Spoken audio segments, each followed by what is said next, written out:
Ay, friends, part 2. Part 2. Ay, na. Friends, isang piraso pa lang yung nakita kong car mula dun sa work namin. Isang piraso pa lang. Ng katulad ko na car. Masayang masaya ako, friends, wag may nakita na akong isang piraso ng katulad ko na car. Wala, hindi pa sila nagpalit ng car eh. 2025 model, hindi pa sila nagpalit. Ayun o, sa gilid o. Yan yung car ko. Tingnan lang. Oo, pareho nga. Friends, drive muna tayo ha. Isang piraso pa lang, friends. Ang saya-saya ko na pag may nakita akong kapareho. Kasi syempre, di ba, friends? Parang maisip mo na, okay kaya itong car ko na to. Kasi bakit wala akong kapariha? Yung parang ganun. Ganun yung ano eh. Yung feeling. Pwede pa ba? Shit. May ano dito eh. May sandali lang, friends ha. Kasi may camera ba? May pera. Anong sabi ko, friends? Hindi ko magalaw camera kasi may sugas naman oh. Anong sabi ko, friends? Mula doon sa hisa namin, layo doon sa ano eh, Munmak banda, Kyubtushi. Hanggang dito sa Humplas na. Isang pirasong car na nakita ko katulad sa car ko. Grabe, friends. Ang lungkot-lungkot ko dati nung bago pa yung binili ko yung car ko ba. Mga 1 linggo, 2 linggo. Sabi ko, apa? Okay kaya yung car natin, apa? Sabi ko. Tingnan lang, friends, lulusot muna tayo dito ha. Wow! Oh shit! At may pulis.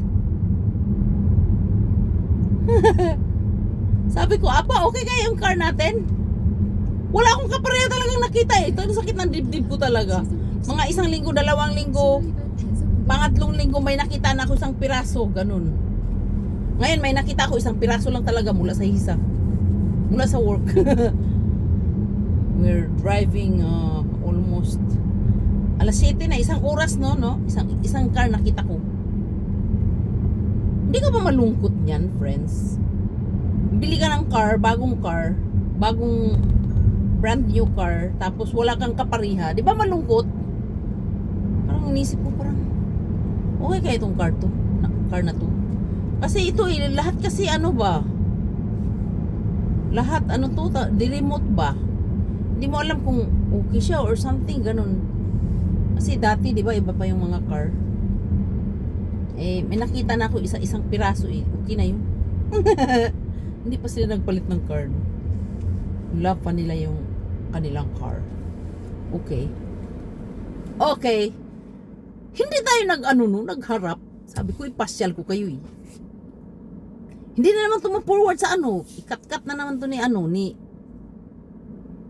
ni ewan ko bakit nag-cut yung Facebook. Ayun na yung friends oh. Tingnan mo. Kita mo yun? Fire truck. Sumasakay kami dyan. Nag-ikot-ikot kami sa city. Yan. Fire truck na yan. Kasi naghahanap kami ng na-heart attack. Ganon. Oo, friends. Sa gabi. Panggabi kami dyan eh. Minsan, ang sinasakyan namin, friends, yung 119, Ililgo, yung ambulance. Nag-ikot-ikot kami sa mga lugar-lugar. Oo, mayroon din akong panggabi, friends. Hindi nyo alam.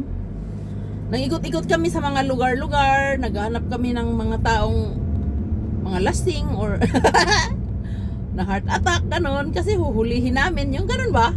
Ganyan yung aming mga tirada. Mga tirada eh. No? Kasama ko mga Koreans. Oo. 14 years na ako dyan, friends, no? Grabe. Parang kailan lang. Sa fire station ba? 14 years na ako. Ang ginagawa namin, friends, ano lang. Pintukan na naman tayo? Ang ginagawa namin, friends, ano? Bakit maraming car dyan ng mga bus? Anong ginagawa namin? Meeting lang. Tapos, nagpupunta sa mga events, big events ng government. Tapos, alam mo, pag pupunta kami dyan, bibigyan kami ng malaking pera. O, diba? Mag-attend ka na ng event, bibigyan ka pa ng pera. Kaya pag may offer sa inyo, sa city nyo, tanggapin nyo, wag nyong sunggaban nyo agad pag may opportunity nga na ganon. Kasi friends, sa buong isang city namin, ako lang ang taong pinagpala. As in, sobrang pinagpala. Kasi ako lang ang... Dong, ako muna dong! Oh yes. Oh friends, ako lang pinagpala sa babaeng lahat dito sa aming city. Oo. Ang laki na city namin, ano? Pero ako lang ang nag-iisang asawa ng Koreano na foreigner. No, hindi naman ako foreigner dito. Kasi citizen na ako dito eh.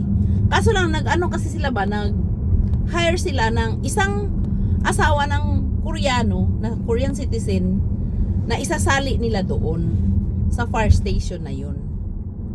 So ngayon, ako ang napili. Actually, sa bawat isang lugar, isa ang kukunin nila na kahit anong lahi, basta asawa ng Koreano na Korean citizen. So sa lugar namin, ako yung napili na Pilipina. Tapos sa bawat lugar, maraming Vietnam, Cambodia, mga Japanese, mga Chinese, mga ganon. Ganon. Marami sila doon sa iba't ibang lugar sa Wonju, no? Parang iba't ibang maol, ganon. Iba't ibang, parang ganon. So, we are so lucky to be with them, no? For 14 years. Almost 14 years na yata, no? So, counting pa yan, no? Hanggang 65 years old daw. Eh, matagal-tagal pa yun. Nagkapera na nga ako eh. Laki-laki eh. Binigay sa akin. Kasi magaling daw ako. Ano? 6 minutes na eh. Magbabay na ako. Naku, hindi na naman forward. 6 minutes na. May kalaban naman eh.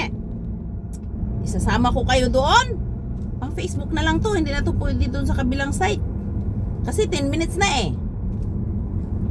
Oo friends, tapos doon ako na tutong mag CPR, mag mouth to mouth, mag save ng tao. Thankfully, dalawang Koreans na ang na-save natin, no? Na lifeless. To God be all the glory. Thank you for the miracle, di ba? I have nothing naman with God, no? Kaya very handsalot sila sa akin, friends, yung mga kasama ko talaga. Lahat sila, grabe. Kasi singer yun eh. Singer yung nakulaps ba, na heart attack. Eh, wala na daw yun. Nasa Hanulnara na daw yun, sabi nila eh. Patay na daw yun talaga. Eh, na mouth to mouth na CPR ni Lilibeth Hong ng inyong lingkod. Na ano siya, friends, na save siya. Na save siya, no. At saka hindi lang siya, dalawa. Ang lalaking Koreano. Pero nagpasalamat ako kay God kasi sa kamay ko na nabuhay sila ba, yung ganun. Siyempre, hindi naman ako yun kung wala ako. Kung wala yung nagtumutulong sa'yo, hindi mo naman magawa. Eh, siguro nandyan siya. Tinitingnan niya ako at binibigyan niya ako ng miracle. 'Di ba? Kaya hinihintay ko ngayon eh. Sabi nila, lalabas ako sa TV. Kailan ba? I'm so excited na! Pasyal kayo sa bundok, friends, ha? Habang nagdadala ko sa inyo, ha? Kasi marami akong balita sa inyo eh. Kasi namimiss ko kayo eh. Alam mo, friends, meron akong mga followers dyan na nagre-request ng video ba? Ng about life in South Korea, about life, being a mother, being a daughter-in-law, living in mother's-in-law's house, ganon. With mother-in-law ba? Ganon. Parents-in-law, ganon. Eh, gumagawa naman ako ng video. Simula noon, marami na akong nagawa, di ba? How I survive life in South Korea. Mayroon na dyan. Ang dami-dami na, pero may nag-request pa rin. Pero, wala kasi akong time, friends, kung gumawa ng video ng pangmagandahan. Magandahang topic. Yung parang enjoy-enjoy lang sa ngayon. Pero dati kasi gusto kong maka-inspired ng tao, ganun. Gusto kong mag-share ng life ko para ma-inspired sila ba. Eh, nagawa ko na. Marami na dyan. Hanapin nyo na lang dyan Sa di pa nakakilala sa akin, ako nga pala si Lilibeth Hong. Here in South Korea. Ay pasal kayo sa kabundukan. This is my place. I live here for more than 20 years. Mga binata ng mga anak ko, no? Hahanapan ko ng mapapangasawa. Oo. Gusto ko Pilipinas. Taga Pilipinas. Pero matagal pa 'yon. Mag-aral muna sila ng mag-finish muna sila ng college. Hey! Na! Ay! Oh my gosh! Yellow pa yun, ha? Yellow pa yun. Huwag naman ikat-kat sana ni ni Facebook yung aking video. Nakakainis. Huwag natin i-post sa Reels. Kasi naiinis talaga ako, friends. Kasi I don't know what happened. Teka lang, i-off ko na, ha? Kasi masyado na mahaba, eh. Bye-bye! Ulitin.